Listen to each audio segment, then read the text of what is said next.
Nii, Seint, kust sa pärit oled ja kus sa üles kasvasid?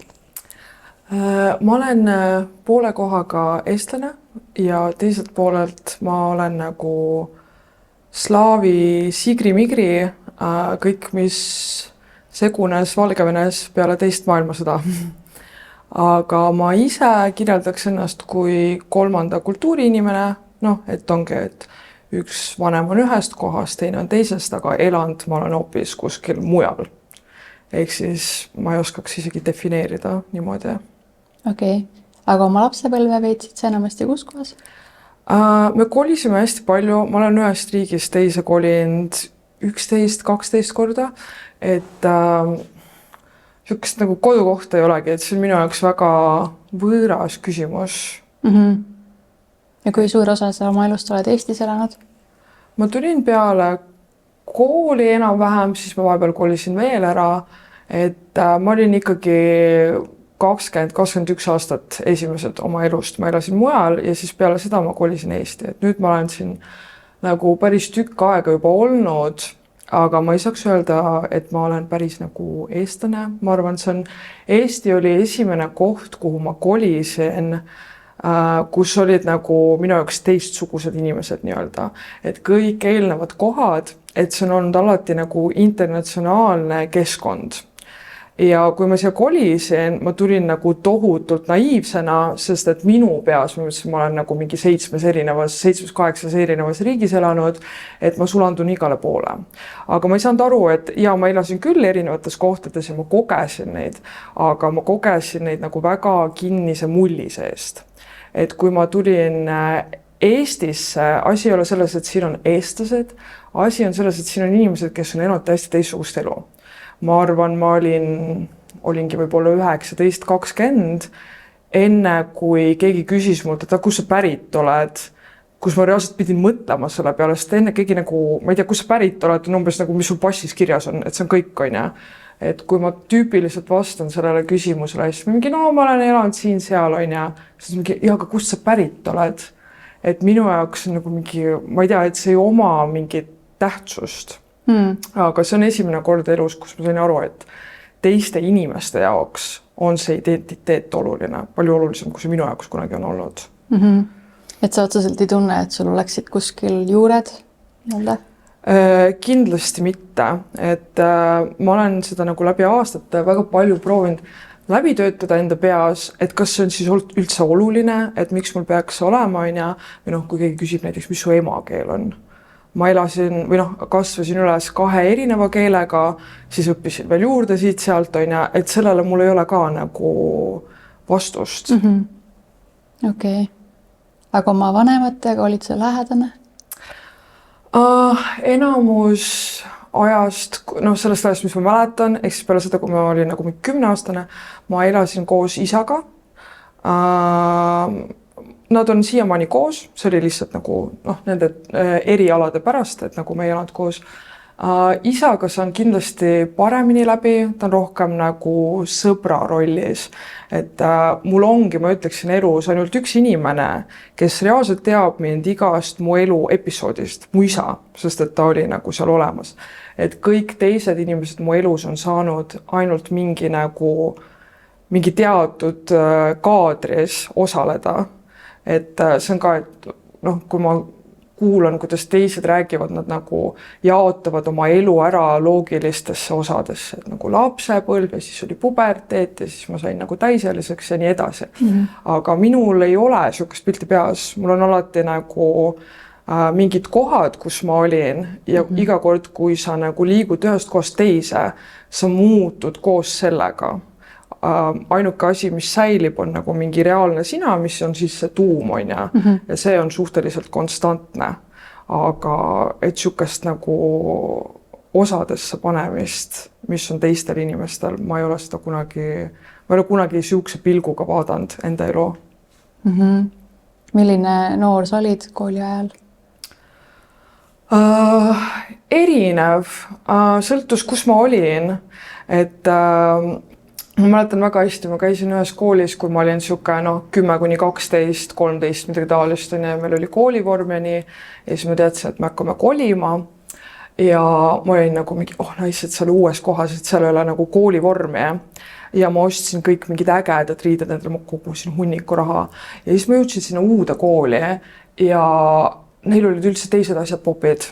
No see on ainult teine kool, see oli mujal riigis, on ju, et nagu eelnevas kohas mulle tundus, et mingisugused, ma ei tea, mingi skeiteri tossud on jumala äge, on ju. Ma tulin sinna ja seal oli nagu 13-aastastel poistel olid mingi polosärgid. Ma mõtlesin, et mu onu käib sellistes asjades, on ju. Ja, aga siis ma mäletan, et too hetk ma sain nagu aru, et okei, et vist ei olegi nagu mingi ühte asja, mis sa saad nagu teha, et paista mingi sorti inimesena, on ju. Et igal pool on kõik erinev. Et siis ma pean nagu nullist alustama, et sitta nende tossudega, on ju, et kus me sulle polosärgi saame, on ju. Et see, kes ma nii-öelda olin noorena, et see on väga palju mõjutatud nendest asjadest. Aga oli palju erinevaid perioode, mõnes kohas läks paremini, mõnes kohas läks sitemini, et mõnes koolis mind kiusati, mõnes teises koolis oli rahulik, kuskile ma tahtsin tagasi, mõnes kohas ma olin nagu mingi nägemist, väga tore, järgmine asi, on ju.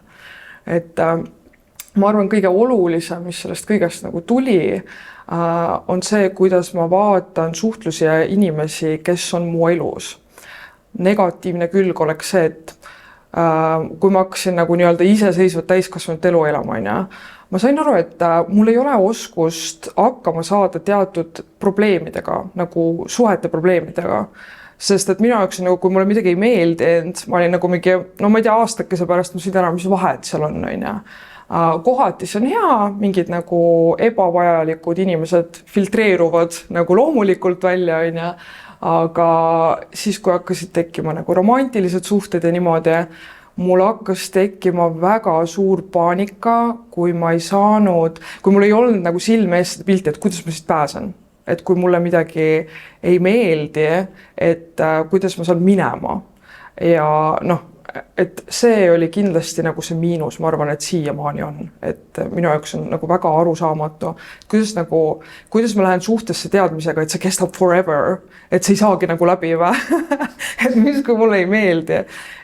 Aga positiivsest küljest, kui ma vaatan, kui ma olen nüüd kokku puutunud inimestega, kellel ei ole olnud samasugune nagu kogemus nagu minul, ma näen väga palju inimesi, kes jäävad, neil on nagu mingid lapsepõlvesõbrad ja mingi siuksed asjad ja nad jäävad, mõned inimesed jäävad eluks ajaks sellesse samasse mulje ja nad ei liigu sellest edasi. Mul on nii imelik, kui ma kuulen inimesed ütlevad näiteks mingi, no jaa, mu onu on mingi rassist või mingi, ma ei tea, ta vihkab homosid või midagi taolist. Ma nagu mingi, miks sa suhtled selle inimesega, et nad saavad palju vähem valikuid teha enda jaoks. See on olnud väga nagu positiivne külg, et kõik inimesed, kes on praegult mu elus, ma olen nad ise selekteerinud või nad ise valisid mind endale sõbraks ja see aitab väga palju kaasa, mis puudutab nagu eriti valikuid, mis ma olen teinud elus ja mis ma edaspidi teen ka. Et jah. Mis sa pärast kooli edasi tegid? Peale kooli ma otsustasin, et ma ei tea, mida ma teen. Mulle ei meeldi ilmselgelt kõik asjad, mis on nagu piiravad. Ma proovisin 3-4 erinevat ülikooli, ma isegi ei mäleta. Ühe lõppkokkuvõttes tegin lõpuni ka, ma sain sinna lihtsalt tasuta sisse eesti keelt. Ma räägin ilma aktsendita, aga sisuliselt, mul lihtsalt ei ole aktsenti, ma ei ole seda nagu praktilises mõttes kasutanud enamus oma elust. On ja. Et see oli kunstikool, ma olin mingi nice, ma ei pea kirjutama mingeid referaate, et teeme selle ära.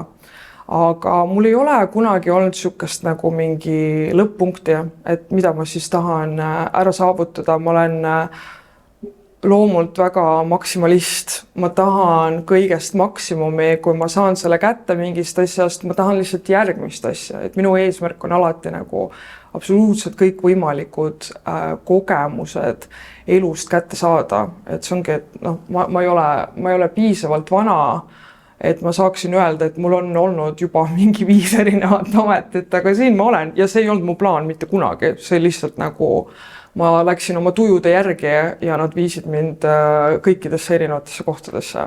Ja millega sa hetkel tegeled? Hetkel ma töötan stripiklubides, ma tegelen OF-iga, ainult fännide platvorm ja jah, see on põhiline hetkel, et OF-iga ma olen tegelenud nüüd, mul sai just 3 aastat täis. Striptiisiga, no klubis ma olen tegelenud nüüd aasta, aga kõik hakkas sellest, et jälle mul tekkis see hoog, et okei, nüüd vahetame ametit. Ma töötasin kontoris, ma tegin ära selle, ma olin nagu okei, ma tegin selle asja ära, mida nagu teoorias peaks tegema, mulle ei meeldi.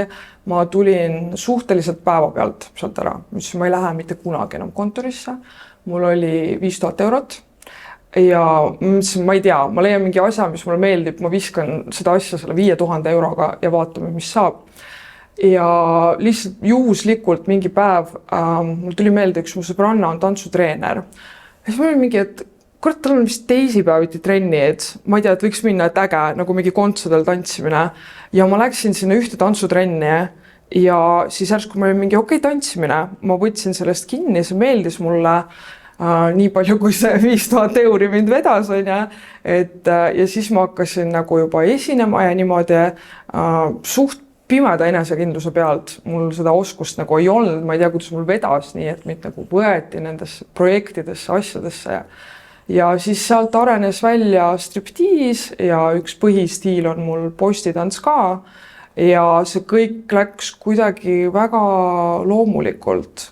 Et noh, sellepärast ka mul ei ole kunagi plaani olnud. Ma mäletan mingi hetk üks mu hea sõber küsis mult, et mis see nagu 5 aasta plaan on? Ma ei ole elus selle peal mõelnud. Viimane kord, kui ma mõtlesin 5 aasta plaani peale, see oli, ma ei tea, ajalootunnis mingi Stalini segment on ja. Et minu jaoks tundub nii vale asi, mida teha, mitte kõikide jaoks, minu jaoks. Et see on nii piirav, et kui ma oleksin 5 aastat tagasi mõelnud, mida ma täna teen, on ja, see oleks võib-olla 10% sellest, millest ma reaalselt olen saanud hakkama ja mida ma olen suutnud saavutada. Nii et mul on suht vaba kava, ma ütleksin, kõikides asjades. Ma arvan, et see on mind viinud ka selliste asjadeni nagu OF ja striptiis, et minu jaoks ei ole seal mingid tabuud või midagi. Mis su vanemad arvavad sellest, et sa strippamisega tegeled? Kõige populaarsem küsimus, mida ma saan. Mida arvavad vanemad? Nad ei arva mitte midagi, et see on nagu, ma arvan, väga šokeeriv paljudele inimestele, aga mida nad peaks arvama? Nad on ise mind kasvatanud, kui neile midagi ei meeldi, nad ise kasvatasid. Teiseks, väga ebaloomulik mu meelest, et ma ei ole enam laps, et miks nad peaksid mind piirama. Ja noh, mu vanemad, nad on rohkem sellised nagu filosoofid ja nii edasi, et nad on nagu nende jaoks nagu, kas sa oled õnnelik või? Oled või? Okei, rohkem ei ole nagu kommentaare, et kõik ootavad mingisugust šokeerivat vastust sellel alati ja noh, teine küsimus on alati, et mingi, mis kui sul on mees või mis su mees arvab või midagi taolist, et see inimeste nagu mingi obsession, et naistel peab olema mingisugune keegi, mingi babysitter, et aga mida su omanikud nii-öelda sinust arvavad, on ja, et minu jaoks on, ma ei tea, need on minu valikud, et kui ma seda otsustasin, ma ei küsinud kellegi arvamust, luba praegult seda tehes ja hiljem, kui ma selle peale mõtlen, viimane asi on, mida ma mäletan, on, mida keegi teine selle kohta ütles. Et ma usun, mu vanemad suhtuvad sellesse nii, nagu vanemad peaksidki sihukesesse asja suhtuma. Mis sul nii nagu selline kõige suurem hirm on olnud? Töö osas pead silmas? Üleüldse elus tegelikult? Hirm, ma tunnen, et ainukesed hirmud, mis mul nagu löövad välja, on, kui on rahulik, kui kõik on rahulik, kui on igav. Et kõige parem keskkond, mis mulle sobib, on mingisugune kaos, et midagi toimub, et nagu ma olen stressihoolik, mulle meeldib tööd teha ja mulle meeldib, kui midagi toimub. Mu ainukene hirm, ma arvan, on jätta mingisugune aspekt elust elamata. Et ongi, et mu kõige suurem hirm ongi vist see, et ma jään oma elus mingite hirmude taha kinni. ja hirm on olnud kindlasti suur läbiv teema mul elus, kindlasti on olnud kohti, kus on tagasi hoidnud, aga see on rohkem olnud nagu ärevus ja paanikahood ja sellised asjad võib-olla, et sihukeste asjade läbitöötamine on aidanud mul võib-olla suhtuda teistmoodi. Mul on suurem hirm, et mul jääb mingisugune asi kogemata, et nagu ma ei saa mingit kogemust kätte ja see hirm omakorda motiveerib tegema asju, mis teiste jaoks oleks võib-olla hirmsad, et noh, miks mõne inimese jaoks ongi šokeeriv mingi, ma ei tea, striptiisi tantsida, aga mida keegi arvab. Et, ja see hoiab neid tagasi. Mul õnneks seda momenti ei ole, nii et ma suhteliselt teen neid asju väga väikse nagu mõtteprotsessiga, et striptiisi ma läksin ka niimoodi, et ma rääkisin sõbrannaga, ma tahaks proovida, et ütles mulle, võttis kalendri lahti, ütles, et mis päeval sa saad tulla. Ja esimene päev elus, mis ma läksin stripikasse, oli mu esimene tööpäev seal. Ma polnud mitte elu sees näinud stripiklubi. Ma ei teadnud, mida nad seal teevad, aga ma tulin sinna, öeldi, garderoob, stripiklubi, lava, mine, sinu kord tantsida. Ja kõik, ja see oli mulle väga loomulik keskkond ja sinna ma jäin, et kui ma oleks jäänud mõtlema, et mida keegi kuskil arvab, no ma ei tea, ma istuks siiamaani kodus suurest hirmust. Oled sa olnud armunud? Jaa, üks kord. Enne seda oli mitmeid mingisuguseid seikasid, kus ma arvasin, et ma olen armunud. Suhetes võib-olla tõesti oli see hirm, millest ma alguses rääkisin, et kuidas üldse suhetega toime tulla, et kuidas lahendada mingeid probleeme, mis tekivad intiimsetes suhetes. Ja kui mul tekkis esimest korda see päris armastus, see oli nii teistsugune, et juba läbi selle kadusid pooled hirmud. See on ka, kuidas ma sain nagu aru, et see asi on päris. Et kui ma peaksin defineerima armastust nüüd, armastus on nagu võib-olla siis, kui su hirm kellegist ilma jääda on suurem, kui su hirm saada haiget. Sest et miks enamus inimesed on mingi mõttetutes suhetes, ma ei tea, tülitsevad, mida iganes. See kõik tuleb hirmust. Et see on nagu, ma teen sulle enne haiget, enne kui sina jõuad mulle, et nad nagu kontrollivad, nad proovivad kontrollida seda. Aga kui sa päriselt armud, siis sa leiad, et see inimene, kelle sa oled leidnud enda kõrvale, et ta on väärt seda valu, mis alustusega tuleb nii või naa. Me kõik saame haiget, mingi hetk sa saad haiget. Et vahet ei ole, kas sa kontrollid seda ja filtreerid või sa annad sellele järgi. See armastus lõppes kohutavalt. Et seal ei olnud nagu, et sellel õnnelikku lõppu ei olnud peale selle nagu õppetunnid, mis ma sain, mis on tõesti olnud elu muutvad. Noh, lühidalt põhimõtteliselt see inimene lihtsalt selgus, et ta ei olnud see, millesse ma armusin. Aga kõige olulisem asi, mis ma sellest õppisin, oli see, et tuleb armastada julgelt. Kui ma näen inimesi enda ümber, kes on, neil on mingid kahetsused ja nad on nagu mingi, ma ikka igatsen oma eksi ja kui ma saaks midagi teistmoodi teha ja bla, bla, bla. Ja see kõik ongi sellest, et nad ei teinud neid asju, mida nad tahtsid teha õiges hetkes ja sellepärast nad kahetsevad. Minu jaoks, kui see asi nagu läks perse, ja ma nutsin patja väga pikalt, aga mul oli 0 kahetsust. Ma tegin kõike. Selle inimese kõrval ma ignoreerisin kõik oma hirmud haiget saada, sest et ma mõtlesin, et nagu, aga kui ma olen oma hirmudele järgi ja ma jään sellest inimesest ilma, what's the point, et pigem juba saada haiget ja saada võimaluse sellele suhtele. Oled sa praegu ka suhtes? Ei. Ma olen olnud hästi pikalt vallaline. Ma arvan, et see kogu asi, nüüd, et ma tean, mis tunne on see nagu reaalne, ehe ja siiras armastus. Nüüd mul on palju rahulikum. Ma arvan, enne paljud suhted, kus ma lõpetasin, sest et alguses on äge, et sa ei teagi, et see 6 kuu pärast need, nagu see hormoonihullus nagu kulub ära ja siis sa oled nagu mingi okei, ma ei tea, tiksume surmani ära, ja selle ajaperioodil, kus ma olen olnud vallaline, ma olen hästi palju hakanud pöörama tähelepanu teiste inimeste suhetele. ja ma vaatan ringi ja ma mõtlen, et okei, kõik ei ole hästi, paljud inimesed lähevad lahku, siis ma olen nagu mingi, aga samas, kas see on paha? Et ma ei tea, minu väga kõik romantilised kogemused on suhetest tulnud, ma ei tea, mis kasu siis oleks olnud, et see tuli kas 1 või 10 suhtest, on ju.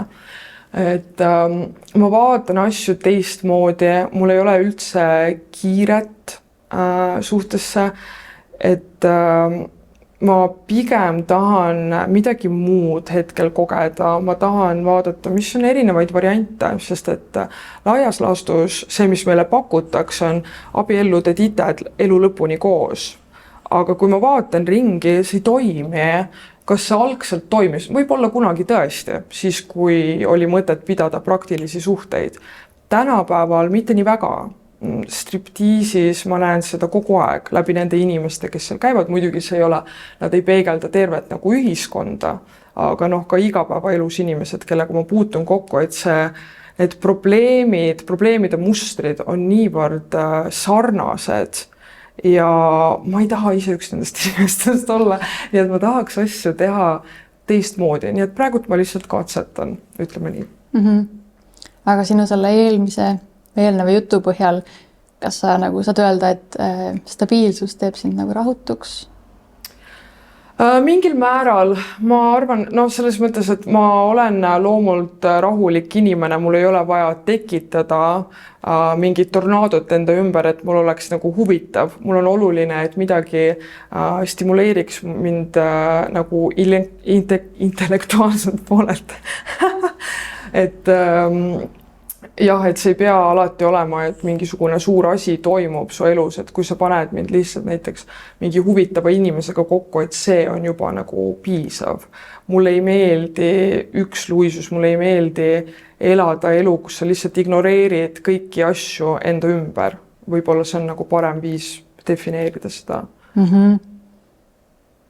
Kas sa võib-olla ma nagu siis selle tööga üritad ka nagu välja filtreerida kõik sellised olukorrad ja püsisuhted näiteks või? Tead, selle töö kõrvalt püsisuhted on, ma arvan, keerukad. Boonus on see, et need partnerid, kelle sa leiad enda juurde samal ajal, kus sa teed seda tööd, on palju kvaliteetsemad. Need on inimesed, keda sa ei pea nagu väikest last, sa ei pea neile seletama, miks see on okei, ja need on minu dissid ja ma võin ise valida, kellele ma neid näitan ja see on täiesti okei, kui keegi maksab selle eest. Et see inimene on juba nagu valmis selle jaoks ja pluss kui ta mõistab kõiki neid asju, see eeldab, et ta juba nagu tal on austus sinu vastu, et ta ei lähe lihtsalt kaasa mingi asjaga. Muidugi eelnevates suhetes siis ma ei teinud striptiisi, ma tegin näiteks buduaari fotoga tegelesin ja üleüldse ma olin nagu avatud sükestele asjadele. Partnerite osas ma olen alati tõmmanud sükseid nagu vanillad mehed, nagu rahulikud ja et ei ole nagu midagi, nad ei ole kuidagi crazy'd, mina olen tavaliselt see crazy. Ja muidugi seal on olnud mingeid lahkarvamusi, et kas ikka tohib nii teha ja ja tavaliselt see alati muutub. Näiteks hiljuti mul oli üks siuke kogemus, mul oli nagu suhtlus ühe mehega, tekkis nagu teema, ja mul oli vaja esineda, mul oli üks striptiis ja siis ma ütlesin, et kas sa võid mind palun sinna viia, et see on linnast väljas. Ma nägin, et tal oli ebamugav, ma ei ole kindel, kas ma tahan näha seda ja ma ütlesin, et kuule, et see pole midagi ja üldse, kui sa tahad minuga mingit teemat teha, siis see on nagu miinimum. Mind sinna taksotada edasi-tagasi, see on nagu kõige väiksem asi, Ja me läksime kohale ja seal oli väga suur nagu grupp inimesi, see oli vist mingi sünnipäev äkki. Ja ma rahustasin teda sellega ka, et sinna mind tellis sünnipäeva lapse naine, ehk siis ta tellis esinema mind oma mehele. Ma olin nagu mingi, et kui tema elab üles, siis sul on fine. Ja ma mäletan, kui ma läksin lavale, ma nägin teda silmanurgast, ta seisis üksinda, tal oli nagu mingi, et sa näed inimest füüsiliselt, tal on ebamugav seal olla. Ja kui ma lõpetasin tantsimise ära, ma läksin, panin riidesse niimoodi ja ma tulen sinna saali tagasi ja ma hakkan kõndima tema poole. Ja tolles hetkes ma nägin, ta pani tähele, kõikide pilgud, kõikide meeste pilgud koondusid tema peale, mitte minu peale, aga tema peale. Ja ta mõistis tolles hetkes, et kõik mehed vaatasid teda ja mõtlesid, mida see mees tegi või kes see mees on, et ta sai enda kõrvale siukse naise. Mitte keegi ei vaatanud, et ma olen mingi litshoor. Et see on nagu, see stereotüüp sellest on nii kaugel reaalsusest ja tal käis see klikk ära. Ja siis peale seda, kui me juba käisime väljas, ta oli nagu, ta ütles hea meelega, ta ise ütles, et ma teen seda, mingi näe, vaatate videosid ja niimoodi. Ja tüüpiliselt see ongi niimoodi. Paljud mehed ka, kes alguses muga tutvuvad, on nagu mingi ma ei võtaks kunagi endale naist, kes mingi teeb striptiisi. Okei, ma ei küsinud, aitäh, et ütlesid, aga ajapikku see ikkagi koondub sellega, et nad mingi no aga tead, sa oled tegelikult päris äge nagu, et nad kujutavad enda peas ette, et ma olen mingi eriline, et ma teen seda halba asja, aga tegelikult ma olen normaalne. Kõik need teised on ikka halvad, aga mina olen nagu see üks eriline. No sihukestest inimestest ausalt öeldes ma ise hoian nagu eemale, et kes lasevad liiga palju teistel peegeldada enda peale, ütleme siis nii. Oled sa ise ennast nüüd armastatuna tundnud? Moment. Jaa, eelkõige iseenda poolt, ma arvan, et see on ka kõige olulisem. Aga kuna kõik inimesed, kes on mu elus, ma olen nad ise valinud, selles mõttes mina tegin neile ukse lahti, mul ei ole kedagi, mul ei ole ühtegi inimest elus, kellega mul saaks olla sihukest suhtlust, kus mina olen mingi ohver või kus mina olen mitte armastatud. Sest et mina teadlikult lasin nad sisse, see ei ole see, et lapsepõlves meie emad tutvusid liivakasti juures ja siin me nüüd oleme, on ja. Et ma arvan, et ma tunnen seda igapäevaselt nii oma sõprade poolelt, nii oma pere poolelt, nii ise endalt. Sa mainisid seda, et sa kolisid väga palju ja vahetasid koole. Kuidas sa tavaliselt uusi sõpru leidsid? Ma ei leidnud alati neid, et mõnes koolis läks halvasti, eriti selles nagu pubeka ja et ma olen kõik need asjad läbi, ma olen kooli WC-s söönud oma lõunat. Et need kontrastid on olnud tohutud ja mõnes teises kohas on mul läinud okeilt ja on olnud nagu tavaliselt lihtsalt, et saad sõbraks, et tüüpiliselt nendes koolides see keskkond on juba selline, et seal käivadki kogu aeg tulevad uued inimesed, vanad lähevad minema, et üldiselt võetakse vastu. Aga ühes koolis oli niimoodi, et alguses oli kõik hea ja mingi tüdruk sai minu peale kadedaks, et ma olin mingi vale tüdrukuga liiga heaks sõbraks saanud ja ta nagu keeras kõik minu vastu. Ja mind nariti, mind mõnitati tohutult. Põhiliselt see oli välimuse põhine, kuna see oli koolivormiga kool, seal olid keelatud juuste värvimine, ehted, küünte värvimine. Ma tegin kõiki neid asju, ma ei näinud crazy välja. Ma värvisin oma juuksed omast arust blondiks, nad olid kusekollased, mulle lihtsalt meeldis Christina Aguilera, ja ma kandsin mingeid ehteid, mingi südamed, mida iganes, värvisin küüsi, ja seda mõnitati hästi palju, aga muidugi kiusamine ja kõik need asjad, need ei ole okei ja mõne inimese jaoks need nagu mõjuvad väga negatiivselt, ka minul oli mingisuguseid negatiivseid mõjusid, aga ma mäletan, ma olin suhteliselt noor, kui ma sain aru, kui palju vabadust on selles, kui sa ei meeldi inimestele. Et nagu kui sa oled, kui teised peavad sind nagu ägedaks, et kui sa kuulud nagu nende populaarsete inimeste hulka, sa pead kogu aeg tegema midagi, et hoida seda taset. Tulevad uued trendid, tuleb mingi uus asi moodi, sa pead kogu aeg seda tegema. Ja ma sain aru, ma olin võib-olla 12-13 ja ma olin nagu mingi, mis ma teen, ma võin ju juuksed tagasi oma kartulivärviks värvida, ja siis mõtlesin, et aga nagu, kas ma tahan, et siis ma jäängi neid asju tegema. Et tegelikult nüüd, kui ma lihtsalt tean, et ma ei meeldi neile, ma võin ju teha ükskõik mida. Ja see oli väga oluline õppetund, ma arvan, mis on mind terve elu kandnud. Et ma olen okei, kui ma ei meeldi kellegile, et samamoodi, kui ma alustasin buduaarifotoga, striptiisiga, OF-iga, kõik need asjad on ja. Et miks te mulle räägite, et ma ei meeldi nendele meestele või mingi, ma ei saa, ma ei tea, presidendiks, mida iganes. ma ju teadlikult juba tegin selle otsuse, et mina otsustasin enda jaoks, et need ei ole inimesed, kellega ma nii või naa tahan kokku puutuda. Et see ongi nagu minu statement ühiskonnale, et mina ei soovi osaleda selles normis. Mul on täiesti okei olla väljaspool seda, mina ei sega teid ja kõik on ok. Mis on olnud selline kõige raskem aeg sinu elus? No üks asi oli nagu tervisega. Mul oli väga hull periood paanikahoogude ja selliste asjadega. See oli nüüd suhteliselt ammu. Sellest ei ole nagu mingisugseid nii-öelda pärast efekte jäänud, on ja. Aga ma arvan, noorena kolimised olid rasked, sest et see kolimine, see ei ole niimoodi, et sa planeerid ette ja siis sul on mingid variandid, et kas ma lähen või mitte. Et sa tead, see on viimane kuupäev ja siis sa lahkud sellest elust, vahet ei ole mitu aastat sa seda seal ehitasid, sa lahkud, sa lähed kuskile, sind visatakse nagu lihtsalt suvalisse kohta ja sa alustad nullist.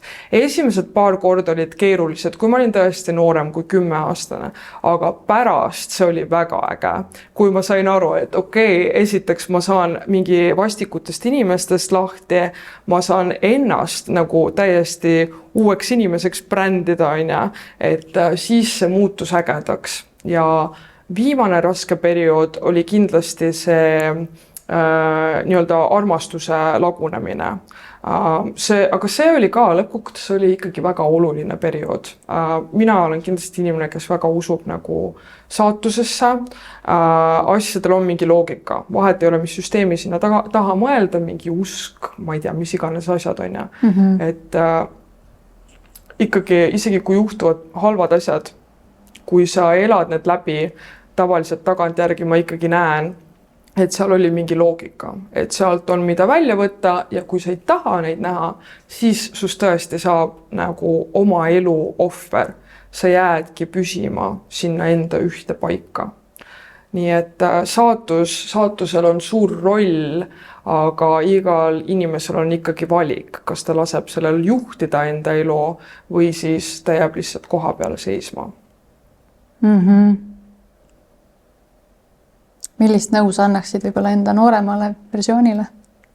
Enda nooremale versioonile? Ma ütlen ausalt, ma ütleksin, sa teed kõik õigesti. Et ma ei ole saanud mitte midagi paremini või kuidagi targemalt teha. Jällegi, mina olen inimene, kellel on kogu aeg hirm, et midagi jääb nagu nägemata või tegemata. Et kui ma hakkaksin tagantjärgi midagi manipuleerima, et siis ma oleks nagu mingi, aga äkki ei oleks seda ägedat asja juhtunud või midagi teist. No tegelikult, kui ma saaksin nooremale endale anda nõu, siis ma ütleks, et mine tantsutrenni veits varem, aga ma ei oskaks iseendale mitte midagi soovitada. Et kui midagi üldse, siis lihtsalt rohkem julgust, võib-olla varem mingid asjad ära teha, olla tähelepanelikum asjade osas, mis meid tegelikult mõjutavad. Mis sa arvad, kas see sinu lapsepõlv nagu avas mingil määral ka tee sinu praeguse elustiili juurde? Ja kindlasti. Ma näen maailma selliselt, nagu ta on, et ma saan aru, et see, kuidas mind võetakse vastu siin, ei ole, kuidas keegi näeb mind kuskil mujal. Et kõik on alati ühe lennupileti kaugusel. See on kindlasti mõjutanud hästi palju, kuidas ma otsuseid teen. Sest minu jaoks, kui kõik läheb perse, siis ma lihtsalt alustan uuesti nullist ja sama on olnud mu karjääridega. Et paar aastat tagasi ma käisin Selveris peale kella 9 õhtul, sest siis sai soodukaga süüa ja see tähendas, et too päev ma saan süüa.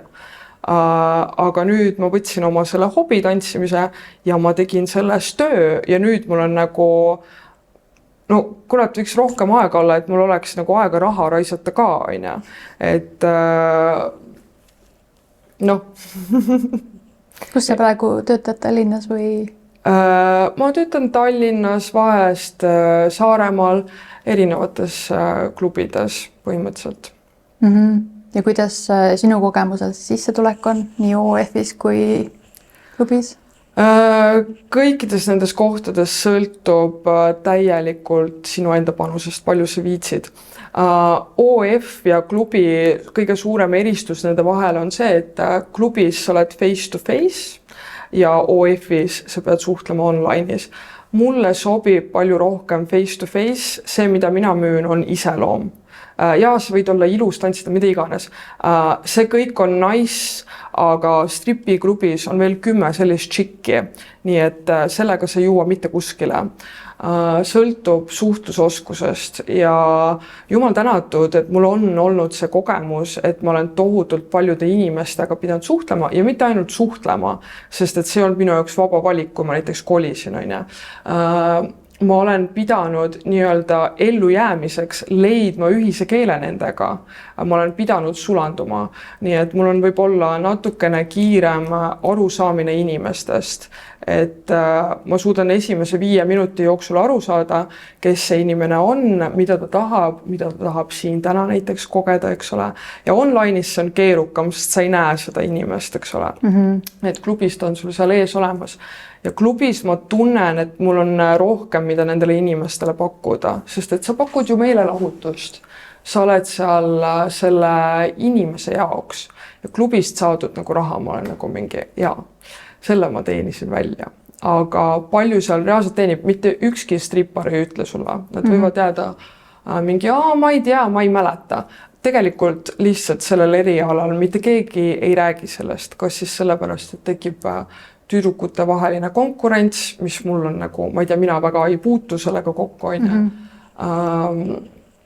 või nad ei taha, et sa hakkad küsima, aga kuidas sa nii palju teenid, et selles mõttes, et kui ma ütlen, et OF-is näiteks, ma ei tea, ma teenin niivõrd palju, siis nad mingi, kuidas, räägi mulle ka.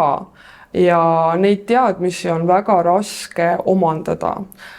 Ja muidugi on mingeid, kes annavad, ma ei tea, Instagramis mingid kursuseid, mida iganes, aga see ei ole sama nagu reaalne kogemus. Sa ei saa minna ülikooli õppima strippariks. Ja ma mäletan üks mu esimene striptiisi esinemisi. Mul oli üks sõbranna ja ma küsisin talt, ma mingi tantsimise kohta niimoodi, et mida teha, ja ta ütles mulle ausalt, et tead mis, mina läksin 16-aastaselt stripiklubisse ja mina pidin nagu rasket teed pidi seda kõike õppima ja ma vist ei taha lihtsalt seda infot ära jagada. Ja ma mõtlesin, et okei, aus. Siis pole midagi, küll tal mingi hetk läheb minult ka midagi vaja. Ja mõned aastad hiljem ma hakkasin siis ise ka striptiisi tantsima ja ta ise vahepeal on ka seal klubi ees. Ja ma mäletan nii hästi seda hetke, kui ta ükskord ta nägi, et mul oli nagu hea õhtu olnud, siis ta küsis, et aga kuidas sa seda tegid või, et nagu mida sa teed, ma tahaks ka teada. Ja mul tuli meelde, kuidas tema ei jaganud mulle seda informatsiooni ja ma ei ole peti, aga ma ütlesin talle täpselt sama vastuse ja siis ta mõistis mind, ta mõistis eelnevat mind, kellel oli vaja midagi teada saada ja näiteks kes on olnud klubis, mul lihtsalt vedas, mul hakkas väga hästi minema, sest töö lihtsalt sobib mulle. Kui see teeb minust litsi või hoorat, täiesti fine, ma olen 7 päeva nädalas lits ja hoor siis, sest et mul tuleb see lihtsalt hästi välja. Ja isegi tüdrukud, kes on minust palju kauem töötanud, nad on tulnud ja ostnud näiteks minult privaadi, lihtsalt nad tahavad näha, mida ma teen, nad ei taha tasuta mult koinida informatsiooni. Et kuidas teised sellesse suhtuvad, ma ei tea, aga kõik inimesed, kes on leidnud enda jaoks millegi, milles nad on head, ma arvan, et nad mõistavad minu suhtumist ja miks ma ütlen seda nagu nii julgelt. Mis on kõige ilusam asi, mis sinu jaoks on tehtud? Sa mõtled nagu mingi žest? Jah, üleüldse elus midagi, mis on kõige nagu, mis sulle kõige rohkem meelde jäänud, kõige rohkem südamesse läinud? No on muidugi olnud mingeid materiaalseid žeste, nagu see on nunnu, aga kõige meeldivamad asjad mu jaoks on, kui keegi on midagi väikest mu juures tähele pannud ja sellelt lähtudes näiteks, mis tunne mul oli see üks suhe ka, millest ma enne rääkisin, et alguses mulle tundus, et see inimene oli nagu väga tähelepanelik. ta võis kinkida mingisuguse väikse asja, aga kui see oli nagu hästi läbimõeldud, siis see on minu jaoks eriline. Materiaalsed asjad mitte nii väga, mul on kingitud küll mingi ägedaid asju, aga see on minu jaoks ka, et nagu väga paljud asjad on, mida ma saan endale ka lubada. Et sellepärast see ei ole võib-olla nii eriline, aga kõige parem asi, ma ütleks, okei, ma natukene defineerin ümber, sa küsisid, mis mul on kingitud, on ja, mis ma olen saanud tasuta. Kunagi, kui ma töötasin kontoris, meil käis üks äge mees UK-st ja ta oli professionaalne mentor või midagi taolist, ma ei mäleta, mis see silt seal oli. Ja ta andis nagu meie tiimile mingit seda workshopi ja siis ma jäin temaga kuidagi rääkima ja ma jäin talle silma ja ta ütles mulle, et tead mis, et ma tahaks olla sinu mentor. Ja tema see mentorluse tund maksis tohutut raha ja ta võttis mind oma, ma ei tea, ma ei saa öelda kliendiks, ma ei maksnud talle midagi. Ja temaga sai alguse see, et ma tulin ära kontorist, ma hakkasin tantsima, ma nüüd lõpetasin siin samas oma striptiiside ja värkidega. See oli üks kõige paremaid asju, mida keegi oleks saanud mulle anda ja see oli tema aeg. Lihtsalt, et ta nägi midagi minus, millesse tema uskus see, et ta jagas minuga enda teadmisi ja et ta suunas mind. Ma olin tollel perioodil, ma olin suht lost, sest et kõik oli hea. Ma tegin ära kõik need asjad, mis ühiskond ootab, et tõmbame linnukesed taha. Mul ei olnud kunagi põhimõte neid asju ära teha. Ma tahtsin lihtsalt ära teha, et siis ma saan öelda, et okei, ma proovisin teie versiooni, mulle ei kõlba. Ja tema suunas mind, ma sain aru, et see, mis ma otsin, ei ole mingi eriala, see ei ole mingi suhe, see ei ole mingi amet. Ma otsin inimesi, kes samastuvad minuga, kellel on sarnane mõttemaailm. Kuna kui me lähme tagasi, kuna mul ei ole kodu, mul ei ole emakeelt, minu turvaline koht on teistes inimestes.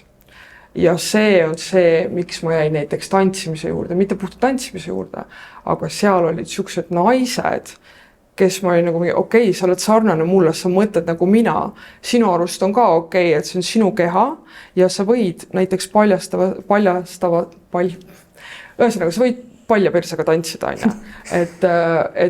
Ja siis sealt läks juba nagu edasi ja need inimesed, eriti naised ja ka mehed, kes puutuvad kokku striptiisi maailmaga, need on inimesed, kellega minul on ühine keel, nendega on mul siis emakeel, ütleme, ja nende sees on minu kodu, et see on see, mis paneb mind tundma mingisugust seda püsivustunnet. Väga huvitav. Millest sa unistad? Ma unistan, et kõik läheb edasi täpselt samamoodi. Ma tunnen, et mul on nii paljudes asjades tohutult vedanud. Ma ei tea, kas on lihtsalt nagu pimeda enesekindluse pealt tulnud või reaalselt mul on vedanud või ma tõesti olen nagu loll ja sellepärast julgen mingeid asju teha. Ma ei tea, mis see on, aga ma arvan, et kui ma jään selle juurde, siis kõik läheb nii nagu vaja, et praegult ma ei näe, et ma midagi kuskilt tagantpoolt oleks muutnud. Aga kui niimoodi unistada, et mulle ei meeldi unistamine, mulle ei meeldi mõelda mingist asjast, mis ei ole minu oma või mida ma ei saa. Ma olen nagu ma tahan kohe tegutsema hakata. Mul on väga vähe, miks ma nii kiirelt teen otsuseid, sest et ma ei anna endale unistamisperioodi. Ma ei viitsi, ma tahan kohe proovida, ma tahan näha, kas see on nagu mingi tegevus, mis on nagu unistamist väärt. Et proovime ära ja siis vaatame. Aga teiselt poolt, mis on võib-olla olnud selline kõige keerulisem või kõige hullem asi, mida sa oled näinud oma töökogemuse juures? Tead, midagi väga hullu ei ole. Ma arvan, kõige rohkem võib mõjutada see, et kuidas ma olen näinud, kuidas inimesed suhtuvad suhetesse. Ilmselgelt striptiisis on päris palju nagu petmist ja niimoodi siis kuidas inimesed tarbivad mingeid narkootikume ja asju, et sa vaatad kõrvalt ja mõned inimesed on, ma mõtlen, et nagu huvitav, kas ma sind järgmine nädal näen, et kui sa näed, kuidas nad oma tervisesse suhtuvad tihtipeale, see on sellest, et neil on lihtsalt liiga palju raha, et nad ei oska enam ennast millegiga nagu entertain ida, et see ongi lõputu mingi pidu ja nii edasi. Sellest ma olen õppinud nagu sammu tahapoole võtma, et aru saada, et okei, ma teen ka oma valikuid, kõik ei ole sellega nõus, et ma ei saa neid inimesi ka nagu beebida, aga suhete osas ja alguses oli natuke traumeeriv, ma olin nagu mingi 90% inimesi siin on suhtes või abielus. Nüüd mu perspektiiv sellele on muidugi täielikult muutunud. Et ma olen hakanud rohkem aru saama, miks inimesed seda teevad ja kus on viga. Põhiliseks ma ütleksin, et on traditsioonilised suhted. Et see, et naine teeb tite, peseb nõusi kodus, tegeleb koduga. Mees läheb, teenib raha. Need on praktilised suhted. Ma ei ütle, et see ei toimi, kindlasti toimib, eriti inimeste jaoks, kellel ei ole väga suured emotsionaalsed vajadused. Nad võivadki elu lõpuni surmani välja tiksuda üksteise kõrval. Sest et neile piisab sellest. Aga paljud inimesed, nad on läinud kokku, kuna nad arvasid, et see illusioon, mida neile sellitakse, et see hakkab nende jaoks toimima. Et kui ma teen nii, siis kõik juhtub ideaalselt. Aga kui nad on nagu mingi suurema osa nendest asjadest ära teinud, nad hakkavad aru saama, et aga ühiskond ei premeerigi meid selle eest. Et põhimõtteliselt su saavutus ongi see, et sa lihtsalt tiksud oma selles elus edasi. Ja näiteks mul oli üks mees, kellega ma kokku puutusin. Ta oli üle 40 ja tema rääkis mulle sellest, et tema arust kõik oli nagu ideaalne, tal oli naine ja 2 last, nad olid abielus olnud seal 10+ aastat. Siis ta oli nagu kõik oli ideaalne, kuni me saime lapsed, et nüüd nagu lapsed võtavad naise tähelepanu ära.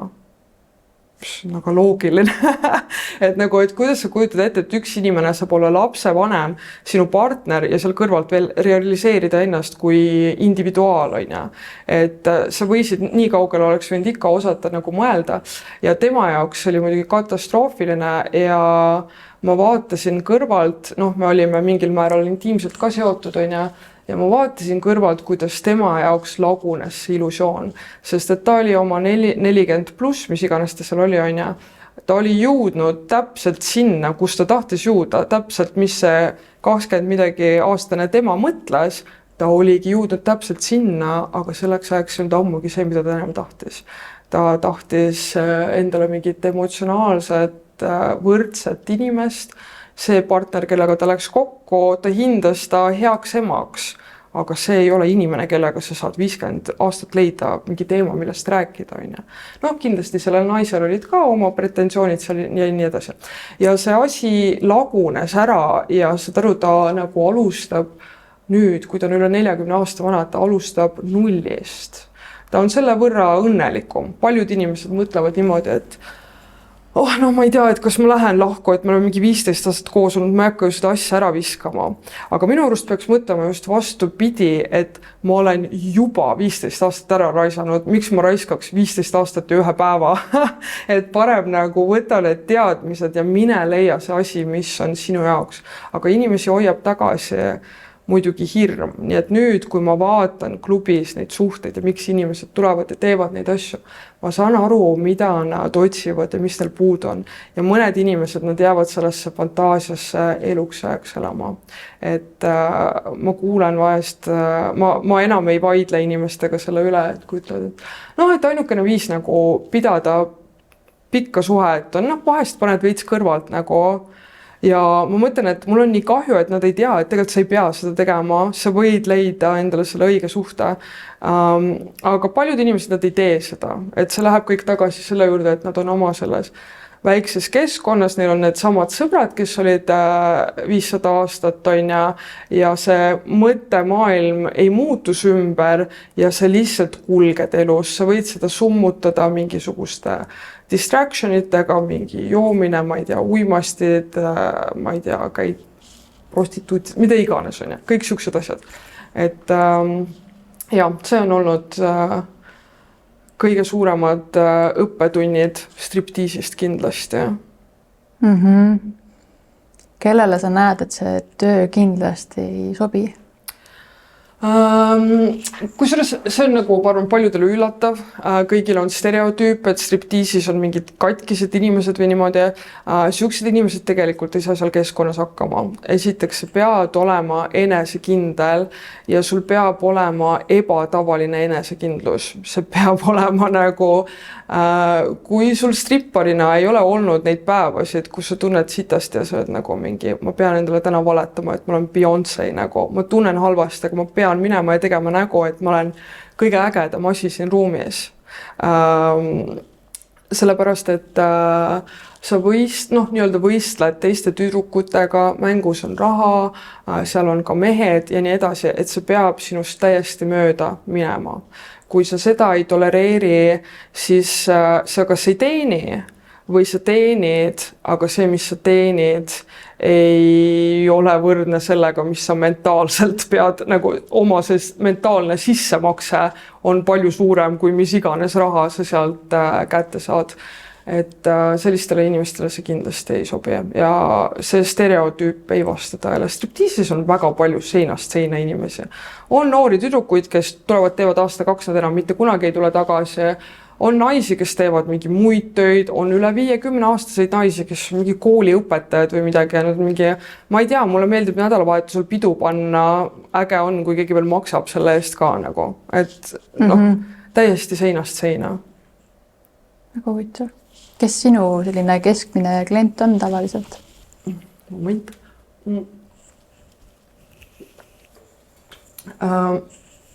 Üldiselt ma suudan ükskõik kellega jutule saada, aga ma arvan, et kõige rohkem ma tõmban mehi, ma ei taha nagu täitsa ühte kategooriasse panna, tihtipeale need on mehed, kellel võib-olla on olnud puudust mingisugusest tugevast naispersoonast elus. Ma ei taha öelda mommy issuedega tüübid, aga lihtsalt, et võib-olla oleks kergem aru saada, mida ma silmas pean. Lihtsalt mehed, kellele võib-olla meeldib domineerivam naine, kes ei tegutse nagu ainult enda ego järgi, kes vastupidi näevad selles mingit plussi. Et tihtipeale mul on siuksed külalised klubis, kes nagu nad tahavad, et neile öeldakse, mida teha. Et nad tulevad näiteks klubis sisse, mingi, mis me nüüd teeme, et nagu mina ütlen, et kas me istume ja joome midagi, kas me lähme privaati või mingi sellised asjad. Minust lähevad suure kaarega mööda mehed, kes tahavad pähe istuda. Igast siuksed vastikud anyways on ja. Et nemad mulle ligi ei tiksu. Et sul on juba selline iseloom, mis nagu välistab sellised inimesed, jah?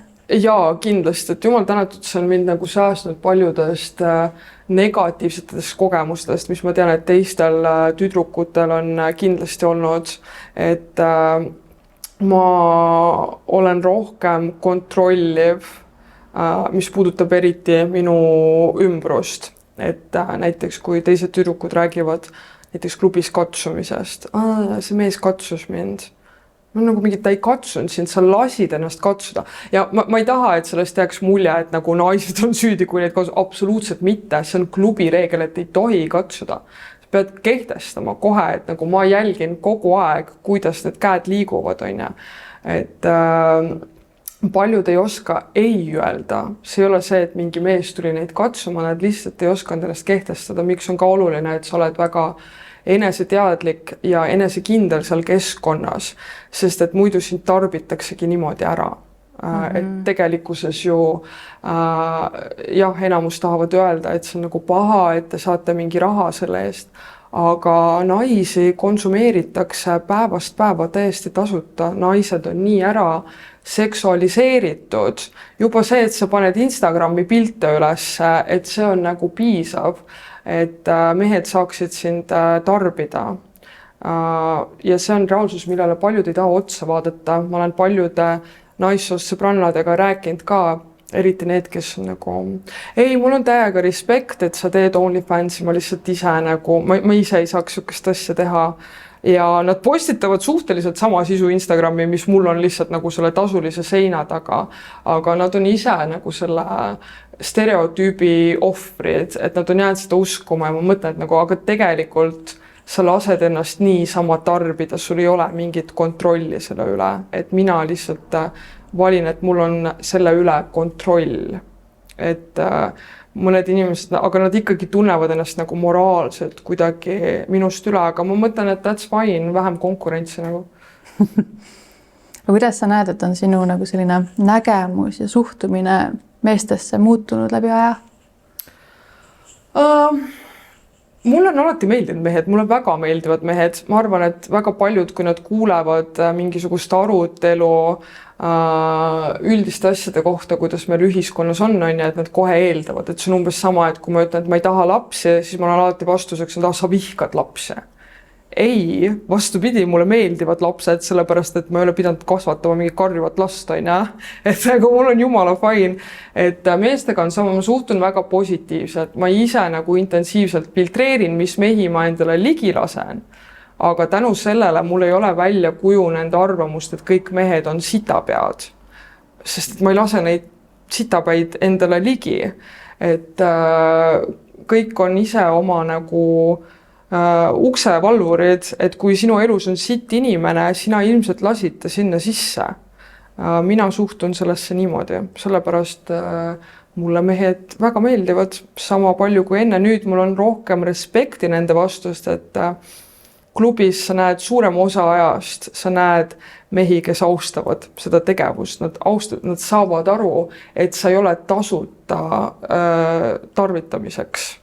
Et tants on skill, kõik need kostüümid, kuidas sa välja näed, see on kõik meelelahutus, see, et sa pöörad neile tähelepanu, sa üritad nende meele järgi olla ja nad hindavad seda. Need mehed, kes on väljaspool klubi, kes on nagu, ma ei tea, mina küll ei maksa, et ma ei tea, ma saan naisi tasuta, aga kas see on nagu mingi eesmärk või saavutus naisi saada tasuta? Et sa nagu expose'id iseennast kui kedagi, kes peab naisi objektiks. Et nad ongi sinu jaoks seal lihtsalt, et nagu võtta ja tarvitada. Et minu jaoks on fine, kui ma ei kuulu nende klubist väljaspool olevate naiste hulka. Et vahet ei ole, mida ma teinud olen, ma töötasin moe erialal, ma töötasin reklaamis, ma olen palju erinevaid asju teinud. Inimeste negatiivne suhtumine tuleneb ikkagi sellest, et ma olen nagu keskmiselt ilus tüdruk, kui ma tegelesin moes, siis on nagu jaa, sinu on mingi see nunnu, see riiete värk, vaata, et sulle meeldivad riided ja meike, et nagu, aga samas kõik need mingi striptiisid ja moetööstus, seal on tohutult palju raha, et ma olen, kui mul on olnud head töökohad, ma olen teeninud rohkem kui nagu enamus inimesed, kes viitsivad siukseid mõttetuid arvamusi jagada, et sellepärast ma ei ole sellest välja teinud ka. Et vahet ei ole, mida ma olen valinud teha, see on alati olnud mitte piisav. See alati ikkagi taandub sellega, et ma ei ole kuidagi tõsiselt võetav lihtsalt sellepärast, mis riideid mulle meeldib kanda või kuidas mulle meeldib välja näha. Et sellest ma olen ka kõigest ammu lahti lasknud ja inimestel arvamused on tasuta, te võite neid arvata, kui te tahate, mind see ausalt öeldes ei mõjuta. Aga OF-is on sul keskmine klient on eestlane või välismaalane? Tead, OF-i kohta on väga raske öelda, sest et ma tean, et seal kindlasti käib eestlasi, kes räägivad inglise keelt ja lihtsalt tuttavad inimesed, kes ei taha, et sa teaksid, kes nad on ja nii edasi. Et OF on minu jaoks nagu, mulle lihtsalt meeldivad ilusad pildid ja videod endast. Et ma mäletan esimene kord, kui ma tegin intiimsed pildid erinevatest kehapiirkondadest, kuhu see võib olla niisama silmaga ei näe, sa saad pilti teha. Ja ma mäletan, ma vaatasin ja ma olin nagu mingi vau! Nagu see ei ole isegi nagu enese hinnang, aga see enese armastus kasvas tolles momendis, sest et sa vaatad ennast ja sa oled nagu see on nii ilus, aga inimesed räägivad sellest nagu see oleks rõve, et ma pean kogu aeg katma ja peitma neid asju, aga minu arust see ei ole üldse selline asi, et see on nagu muidugi makske selle eest, et kompenseerige, kui te tahate seda näha. Minu arust see on täiesti nagu loogiline. Mida su see OF-i kasutaja nimi tähendab? See San Nudo? Ja Saint Nudo, see on nagu väike sõnademäng, et saint on ilmselgelt pühak, on ja nudo, ta on nagu prantsuskeelselt mult kirjutatud, aga kui sa ütled seda, siis see kõlab nagu nude hoe ehk siis alasti hoe, on ja. Ja see on lihtsalt nagu see peegeldab seda naiste duaalsust. Sest et naisena sul on 2 valikut. Kas sa oled see tubli pühak või siis sa oled see mõttetu hoor. Vahepealselt ei ole. Meid kogu aeg kategoriseeritakse emb-kumba tiimi peale. Ja miks ma tahtsin seda oma nimeks sinna, et ongi see on see naiste duaalsus. Tegelikult me kõik oleme mõlemad need asjad ja palju rohkem veel. Sõltub väga, kuidas inimene ise valib sind näha ja sellepärast see on mu nimi seal. Et mis sa tahad, kumb ma olen, sest et vahet ei ole. Sa valid enda filtri järgi, mis ma sinu jaoks olen. Minu jaoks ei ole oluline. Kas sa tahad näha seda pühakut või sa tahad näha seda alasti tüdrukut. Et ja siiamaani minu arust keegi ei ole seda tähele, no see ei ole nagu nii ilmselge, on ja, et keegi ei ole seda tähele pannud, aga see on sisuliselt seal nagu iroonia ja sarkasmiga. Et see on umbes sama nagu inimesed, kes teevad maha mingi naisi, kes on stripparid ja nii edasi, mina ei võtaks endale elu sees sihukest naist, on ja. Aga irooniline on see, et suurelt osalt hoiab striptiisi tööstust üleval just need samad traditsioonilistes suhetes mehed. Ja nii kaua, kui nad on nendes suhetes ja nii kaua, kui nad on seal ebarahul, nemad tekitavad nõudlust, et eksisteeriksid stripiklubid.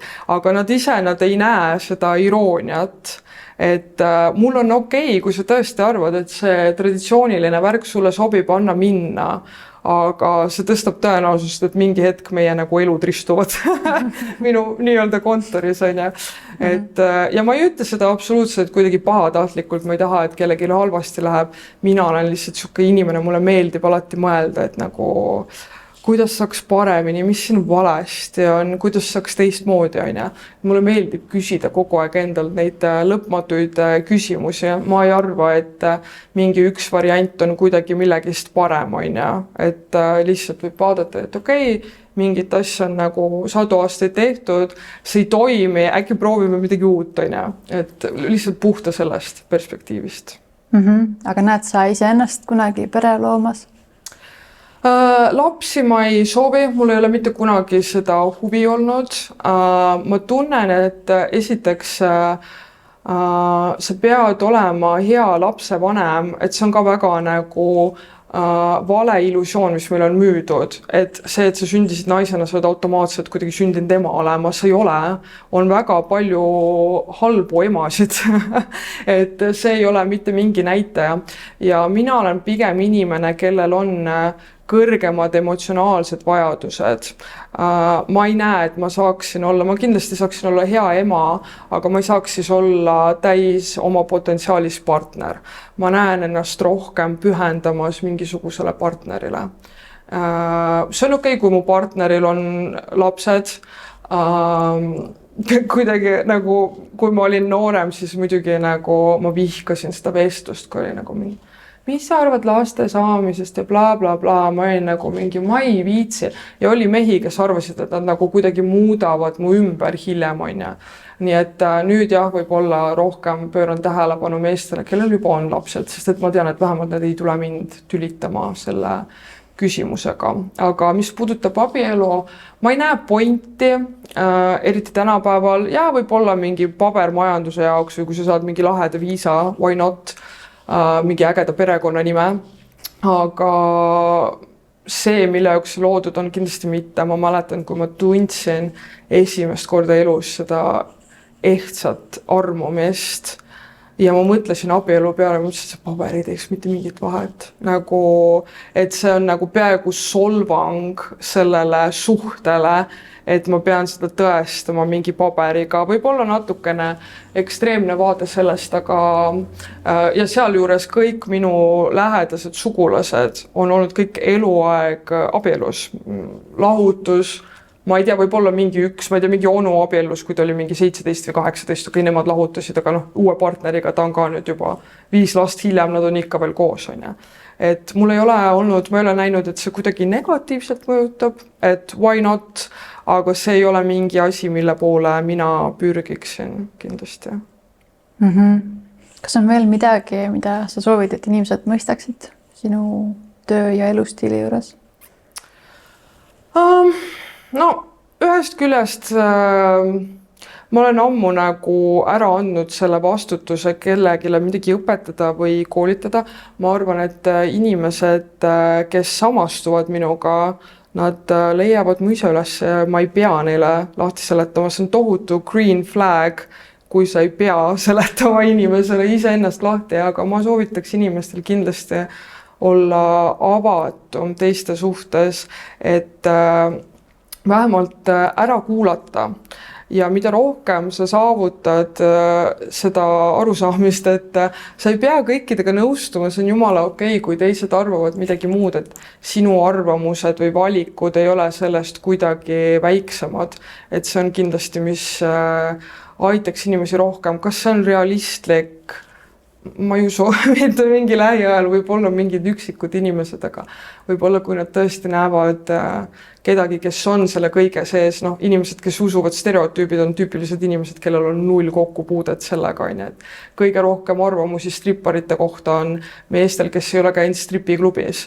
Et see ütleb nii mõndagi, aga et võib-olla, et neid ennast motiveerida, ma ütleks, et enne kui te avaldate oma mingisuguseid arvamusi, tehke paus ja mõelge, kuidas see paneb teid ennast välja paistma. See on natukene tobe, kui sa hakkad rääkima näiteks stripparitest, kui sa ise ei tea sellest mitte midagi.